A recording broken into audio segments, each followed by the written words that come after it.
Kita ke informasi lain, saudara. Akibat jalan rusak, seorang wanita yang tengah hamil tua di Kabupaten Maros, Sulawesi Selatan terpaksa harus ditandu menuju puskesmas. Jauhnya jarak membuat wanita tersebut melahirkan di tengah perjalanan. Hasni, warga dusun Bonto-Bonto, Desa Bonto Somba, Kecamatan Tompo Bulu, Kabupaten Maros, yang tengah hamil ini terpaksa ditandu menuju puskesmas terdekat. Warga bergotong royong membawa Hasni lantaran akses jalan yang buruk.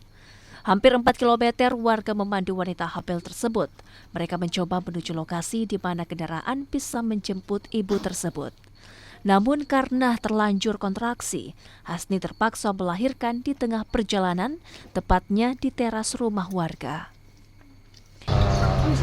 Jemput lagi salah satu masyarakat kami atas nama Hasni yang berada di Desa Bonto Somba, di Dusun Bonto-Bonto, di mana kami berangkat maghrib bersama 2 bidan desa. Dan setiba di sana kami langsung potong, lalu kami sempat mampir di salah satu rumah familinya untuk melakukan proses pelahiran di teras rumah, dan kami lakukan kurang lebih sejaman. Usai melahirkan, barulah Hasni kembali ditandu. Butuh hampir 25 km menuju puskesmas terdekat dari dusun Bonto-Bonto, Desa Bonto Somba. Kami lakukan dengan berjalan kaki untuk masyarakat 2 meter sampai di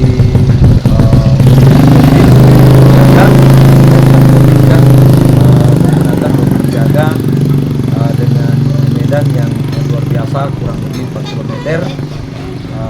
Dan alhamdulillah kami lanjutkan, begitu dapat jalan jor, kami lanjutkan ke puskesmas kurang lebih 25 km.